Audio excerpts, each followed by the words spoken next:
Welcome back to Subi's Kitchen. All right, so today I am making some pork meatballs, pork and mushrooms, shiitake mushrooms. And I'm gonna do things a little bit different. I'm using this recipe that I saw that I thought was really cool. But I'm just gonna change it a little bit. So I'll post the recipe, you don't have to worry. All right, so first I'm putting in my pork loin into my food processor with my shiitake mushrooms. All right, so the recipe calls for some salt and pepper. I got 2 eggs. Now, instead of using panko breadcrumbs, I'm using almond meal. I'm gonna try this and see how it comes out. Now, this is a lot, I think, because it's gonna suck up a lot of the moisture more maybe than the breadcrumbs, or it's gonna give it more dryness. So I'm gonna try half of this and see how it is. Then we're gonna mix them up. So I'm getting ready to go to the gym, throwing this together, and then I'll cook them when I get back. I have my grocery list and my menu for the week posted on my fridge, which sounds like, oh, isn't she an overachiever? But it really helps to plan it out and get it out of your head, and you have all the ingredients then. If you need to flip around a day, because maybe you decide you're gonna go do something, then you flip it around. Maybe it's even just grilled cheese and tomato soup. Nothing too glamorous. Doesn't have to, this is maybe more work. I don't always do things like this. It could just be baked fish or something. So now I'm just gonna make a meatball.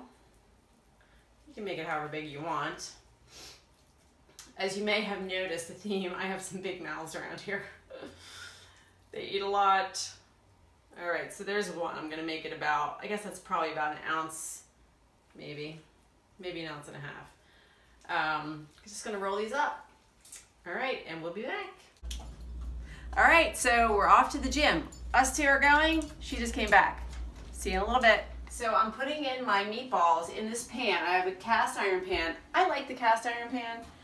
Some people don't, but it's gotta be seasoned really well. Now I have a little bit of coconut oil in here, and you can hear it sizzling. All right, so you can see I'm turning them over when they're getting brown, and then I'm gonna finish them up in the sauce. It's gonna be really good. All right, so look, they're all browned. You can make them a little bit browner if you want, but they're pretty good underneath. Some of them I turned a little bit too soon, but all right. So now I'm gonna mix my chicken broth.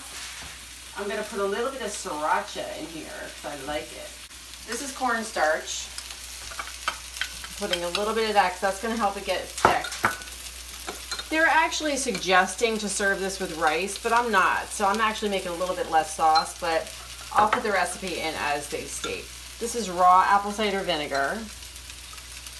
And I just put in gluten-free soy sauce that you saw. And then one other thing I'm putting in is stevia drops because I don't want to use, it calls for brown sugar, and I don't want to use sugar. So I'm just going to use that and see how that is. I can always make it a little bit sweeter.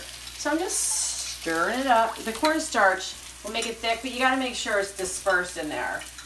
Okay, and then I'm pouring it in. Yeah.